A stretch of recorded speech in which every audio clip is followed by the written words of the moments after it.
ከላይ ምን ይላል? ፊንቴክ ኢንቨስትመንት አልተሳሳትኩማ። ፊንቴክ ኢንቨስትመንት ከታች ምን ይላል? ታሽጓል። ጠብቁኝ፣ ጀስት ጠብቁኝ፣ በህይወት እንገናኝ እኛ ማለት ነው። ሌላ ምንም አለ? በዘንድሮ የ12ኛ ክፍል የመልቀቂያ ፈተና 8.4% ማለትም 8.4 በመቶም ውጤት ማምጣታቸውና ወደ ዩኒቨርሲቲ የሚያስገባቸው ማምጣታቸው ተገልጿል። ጉላው ነኝ። ብርሃኑ ነጋ ትምህርት ሚኒስቴርን መምራት አልቻለም የምትሉ ኮመንት ሴክሽን ላይ የገባችሁ ስልጣኑን መልቀቅ አለባችሁ እያላችሁ ጻፉልኝ። ይሄ ነው ያው ገሊላ ርዕሶም እና ዮናስ ሞባይል እንግዲህ ደስ ብሎቸው ነው አዲሱን ዓመት ያሳለፉት። በቤቶች ተከታታይ ድራማ እናቃታለን። ገሊላ ርዕሶምን ካሁን በፊት በሰይፉ ኢቢኤስ ላይ በጣም ስሜታዊ ሆና ያለቀሰች። ሰላም ጤና ይስጥልኝ ውድና የተከበራችሁ የቻናላችን ቤተሰቦች እንዴት ናችሁልኝ? እኔ ያለው ክብሩ ይስፋ ዛሬም እንደተለመደው ሶሻል ሚዲያ ላይ መነጋገሪያና አዳዲስ የሆኑ ቪዲዮዎችን ወደ እናንተ ይዤላችሁ መጥቻለሁ። እንደተለመደው እነሱን አብረን እያየን ሐሳብ አስተያየታችንን እንሰጣለን። በዛሬ ቪዲዮ ሰሞኑን መነጋገሪያ የነበረው የመንሱር ጀማልና የህብረተሰብ ጉዳይ ነው። ምንድን ያደረገው ምን የተፈጠረው የሚለውን አብረን በቪዲዮ የምንመለከተው ይሆናል። ከዛ በመቀጠል ደግሞ ብርሃኑ ነጋ ክስ ሊቀርብበት ይችላል እየተባለ አንዳንድ መረጃዎች እየወጡ ይገኛሉ። እናም ሌላ አዝናኝ ቪዲዮዎች አብረን የምንመለከት ይሆናል። ከእናንተ የሚጠበቀው እስከዚህ ቪዲዮ መጨረሻ አብራችሁ መሆን ብቻ ነው። እንዲሁም ለዚህ ቻናል አዲስ የሆናችሁ ይህንን ቻናል ሰብስክራይብ ማድረግ እንዳይረሳ። ሀሳብ አስተያየት ካላችሁ ኮሜንት ሴክሽን ላይ አስቀምጡልኝ። ወደ ዛሬ ቪዲዮቻችን ሂድ። ከላይ ምን ይላል? ፊንቴክ ኢንቨስትመንት አልተሳሳትኩማ። ፊንቴክ ኢንቨስትመንት ከታች ምን ይላል? ታሽጓል። እኔ ምን አልኩ? ተጠንቀቁ። ይሄ እንግዲህ መንሱር ጀማልና ናሆም ፎንቴ ዱለች ዳለቻ ነው ዱለቻ ነው የሚሉት ብለውኛል። ሲሻላለሙበት የነበረ ነው። ዛሬ ምን እንላለን? ገንዘባችሁን ከመስጠታችሁ በፊት ተጠንቀቁ።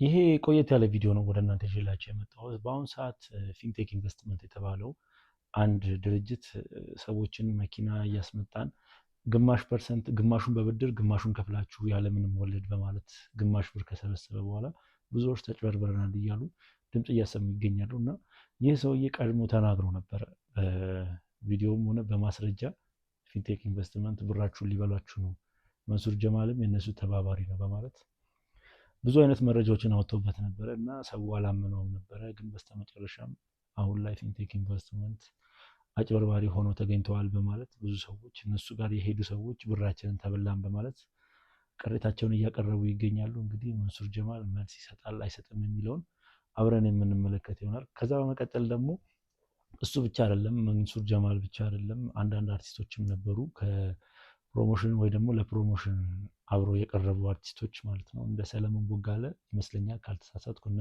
ሰራዊት ፍቅሬም ታይተውበታል በማስታወቂያው መካከል ማለት ነው። እና እነሱም ምን አይነት መልስ ይሰጡ እንደሆነ በዚህ ጉዳይ ላይ በጣም ከባድ ነው።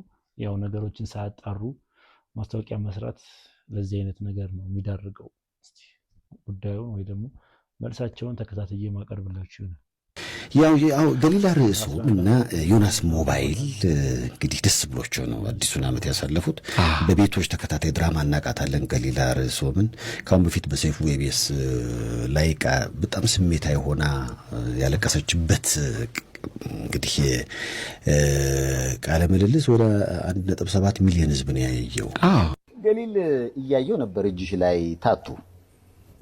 ምንድን ነው? ቤተ ማርያም ነው የሚለው እና ቤተ ማርያም ነው የሚለው። የእህቴ ስም ነው። ታናሽ እህቴ ናት። በጣም መወዳት እህቴ ናት እና ሞታለች። ምን ላይ ሁሌ በቃ ማስታወስ ፈልጋለሁ እሷን ሁሉ ጊዜ አካባቢ እንዳለች ማሰብ ፈልጋለሁና ለዛ ነው ታቱ ያደረኩት። ቅርበት በጣም እንደ ጓደኛም እንደ እህትም የማይገለጽ እኔ ስቀጣ አብራ ነው የምታለቅሰው። እኔ የሆነ ነገር ከሆንኩ እሷ ቀድማ ነው የምትታመመው እና የሚገርመኝ ልትሞት እንደ ነገ ልትሞት እንደ ዛሬ ሁለታችንም ታመን ነበረ እና የመጨረሻው ሰዓት ነፍሷ ልትወጣ ስትል ባይባልም የኔን ስም እየጠራች ነበር ያደረገችው። ያዙሽ ስሜትሽን ነካዋል ብዬ አልነበረም ጥያቄውን ያቀረብኩት። አይዞሽ አይዞሽ እግዚአብሔር ፈቅዶ ወደፊት ልጅ ደግሞ ካለኝ በሷ ስም ነው መሰየም ፈልገው።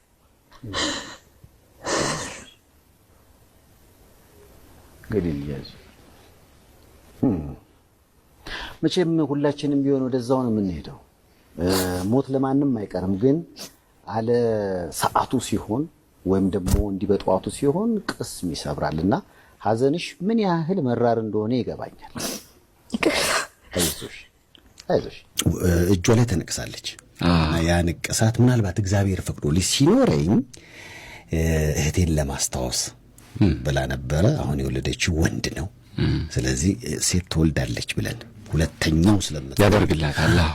እግዚአብሔር ቸር ስለሆነ እንደውም ባለቤቷ ዮናስ ምንድነው ያለው? በቃ ለኔ እግዚአብሔር ለኛ ቤተሰብ እግዚአብሔር ያደረገው ለሁሉም ያድርግ፣ አዲሱ ዓመት ደስ በሚል ስሜት ጀመር ነው ብሏልና እንደው በቤቶች ተከታታይ ድራማ ለምናውቃት ገሊላ ርዕሶምና ለባለቤቷ ዮናስ ሞባይል እንኳን ደስ አላችሁ ይላል። ታዲያስ አዲስም ቤተሰብ ስለሆነን ጎን ለጎን ደግሞ አድማጮች ለወንድ ልጃቸው ስም የአባቱ ስም ዮናስን ማዕከል ያደረገ እንግዲህ ቤቶች ድራማ ላይ ተሰራ የነበረችዋን ገሊላን ሁላችንም እናውቃታለን። በተለይ ደግሞ የዛሬ 4-5 ዓመት ብቻ ዘንድሮ እንኳን ቤቶች ድራማ ብዙም ተከታይ ወይ ደግሞ ተመልካች አለው ብዬ አላስብም። በተለይ ከ10 ዓመት በፊት ኢቲቪ የምንከታተል ሰዎች ገሊላን በጣም ነው የምናስታውሳት ቤቶች ድራማ ላይ ማለት ነው። እና ከ11 ዓመት የትዳር ቆይታ በኋላ ከዮናስ ሞባይል ጋር ዮናስ ሞባይልን ኢትዮጵያ ላይ ያለን አዲስ አበባ ላይ ያለን በተለይ ሁላችንም እናውቀዋለን የዮናስ ሞባይል ባለቤት የሆነውን አቶ ዮናስን ከሱ ጋር በነበራት የትዳር ቆይታ በ11 ዓመት ውስጥ እንግዲህ ከታገሰ ፈጣሪ ምንም አይሳነውም ልጅ አሳይቷታል ማለት ነው። ላንቺም ሆነ ለባለቤትሽ እንኳን ደስ አላሽ ለማለት እመኛለሁ። እኔ ጀርመን ዜጋ ነኝ። ሀገሬ ውስጥ ባንክ አካውንት የለኝም። ብሩን ራሱ እንደሚቆጣጠረው በገዛ አፉ ኢንተርቪው ላይ ተናግሯል። ሶ ጠብቁኝ፣ ጀስት ጠብቁኝ። በህይወት እንገናኝ እኛ ማለት ነው። ሌላ ምንም አለ ምንም 5,000 እና 50,000 እና 100,000 አንድ ሊሆን አይችልም። እኔ በማስረጃ ፖስቻለሁ ባይዘዌ። ከዚህ በላይም ደግሞ መሄድ ካለብኝ ፖስቷለን፣ ችግር የለም። በ100,000 እና በ50,000 ለቤተሰቦች እየላከ ለኔ ፋዘር 5,000 ረድቻለሁ ምናምን ብለህ ማውራት አይቀፈም? አይስዌር ይቀፋል። አለኛ ደግሞ የምትጠይቁልኝ ማለት ነው። ሞር ደግሞ እሱ ሀቅ ቢኖረው እሱ ደግሞ ሀቅ ቢኖረው ሞር ደግሞ ራሱ ያውጣል ስንት እንደሚሄድ የነበረው እዛ ፋሚሊ ውስጥ ስንት እንደሚዘዋወር ማለት ነው። ስለዚህ ለኔ አባት ስለ 5,000 ብር ነው የምታወራው፣ በ5,000 ብር ማለት ነው። 5,000 ብር እና 100,000 ብር እንዴት ልዩነት እንዳለው ታያለህ በላይፍ ላይ። አንረዳም ለልጆቹ ብሎ ቢታገስ ኖሮ ዛሬ ይታረቅ። አንረዳም። እንግዲህ የሳምሪና የፋኒን ጉዳይ ሁላችንም እናውቀዋለን። ሰሞኑ በጣም እየተባባሰ ይገኛል። ከዛም ብሶ ደግሞ ጂጂኪያ በመሃል ገብታ ነገሮችን እያፋፋመች ትገኛለች። እና እኔ በዚህ ጉዳይ ላይ አስተያየት መስጠት የምችለው ነገር በትዳር ላይፍ ላይ ወይ ደግሞ በትዳር ህይወታችን ላይ ቤተሰብ ባናስገባ ጥሩ ይመስለኛል። በጣም የከፋ ደረጃ ላይ ካልደረሰ ማለት ነው። ቤተሰብ እንኳን መግባት ካለበት ለማስማማት ወይ ደግሞ ከናካቴው በቃ ለያይቶ ቁጭ ለማለት እንጂ እንደዚህ ነገሮችን ለማባባስ ምናምን ባይገባ ባይነኝ ቤተሰብ ማለት ነው። እስኪ እናንተ በዚህ ቪዲዮ ላይ ያላችሁን ሐሳብ አስተያየት እስቲ አስቀምጡበት። ጉላው ነኝ። ብርሃኑ ነጋ ትምህርት ሚኒስቴርን መምራት አልቻለም የምትሉ ኮሜንት ሴክሽን ላይ የገባችሁ ስልጣኑን መልቀቅ አለባችሁ እያላችሁ ጻፉልኝ። ይሄንን ሐሳብ እየሰጠው ያለሁት እንደ ጠበቃ ሳይሆን እንደ አንድ ዜጋ ሐሳብን በነጻነት የመግለጽ መብትን ተጠቅሜ ነው። እንግዲህ ሁላችንም እንደምንረዳው አንድን ተቋም የሚመራ ሰው ለተቋሙ ውጤታማነት መስራት እንዳለበትና ተቋሙ ውጤታማ ከሆነ ሊሸለም፣ ተቋሙ ከወደቀ ደግሞ ሊጠየቅ እንደሚገባ እንረዳለን። ይህ ተጠያቂነት ታዲያ የፍትሐ ብሔር ላይሆን ይችላል፣ የወንጀል ላይሆን ይችላል። ነገር ግን አስተዳደራዊ ኃላፊነት ላይ ያለ ሰው ተቋሙን ውጤታማ ካላደረገ ተጠያቂ ሆኖ ኃላፊነቱን መልቀቅ ወይም ደግሞ ከስልጣኑ መውረድ አለበት። የአንድ ትምህርት ሚኒስተር ኃላፊነት ተማሪዎችን ለቁም ነገር ማብቃት፣ ፈተናዎችን አልፈው ማስመረቅ፣ ውጤታማ ማድረግ እንደሆነ ይታወቃል። ይሄንን ስል ፈተናው ለምን ከበደ አይደለም፣ ኩረጃንም የማበረታታ ሰው አይደለም። ነገር ግን የሚደረገው ሁሉ ተደርጎ ውጤታማ አድርጎ የትኛውንም ፈተና አልፎ ዩኒቨርሲቲ የሚገቡ ተማሪዎችን ማፍራት ካልቻለ የትምህርት ሚኒስተር መስሪያ ቤቱን መምራት አልቻለም ሊባል ይችላል። ስለዚህ ይሄ ነገር ተጠያቂነትን ሊያስከትልና ከስልጣኑ ሊወርድ ይገባል ባይ ነኝ። ሀሳባችሁን አስቀምጡልኝ። ቪዲዮ ሼር፣ ኮፒ ሊንክ፣ ሪፖስት ይደረግ። አመሰግናለሁ።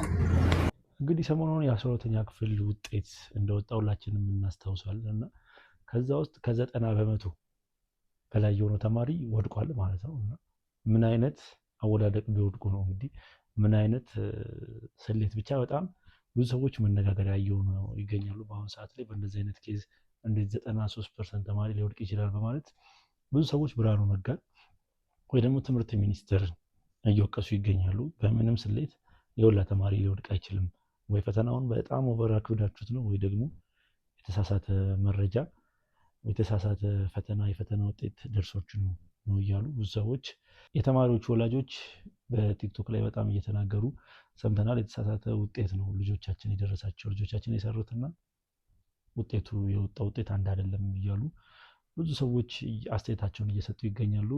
ያው ቲክቶክ መንደር ላይ ደግሞ ከዚህ ጋር በተያያዘ ያው አንዳንድ ቀልዶች እየተቀለዱ ይገኛሉ። እስኪ ለእናንተ ልጋብዛችሁ። ዘንድሮ የ12ኛ ክፍል የመልቀቂያ ፈተና 8.4% ማለትም 8.4% ውጤት ማምጣታቸውና ወደ ዩኒቨርሲቲ የሚያስገባቸው ማምጣታቸው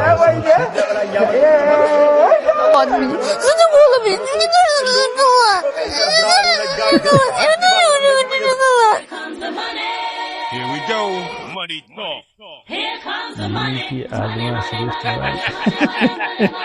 Dollar. Ching, ching, bling, bling, that's a chatter. You ain't talking money, then you're talking no matter. Ching, ching, bling, bling, patent pockets.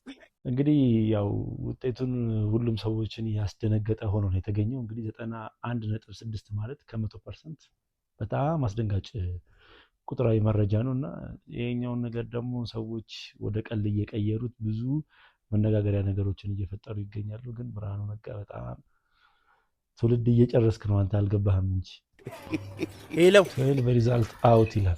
ስማ አንዳንድ ሳብጀክት ነው እንደየለቀቁ ያሉት በእናትህ አንዳንድ ነው ስለ የመጣልኝ እኮ የአንድ ሳብጀክት ነው እኮ 2 ዲጂት እኮ ነው 2 ዲጂት እንዴ 71 እኮ ነው በእናትህ ወይኔ ድምሩ ይላል ቶታልማ ይላል እኮ ቶታል እኔ ደግሞ ቶታል ምን ማሽን የተፈተነው ቶታል ሚል ይያልኩ አንድ ሳብጀክት መስሎኛል እኮ ቀልደኛ ወይኔ ጉዴ አልገባም በቃ ቤት አልገባም ተወኝ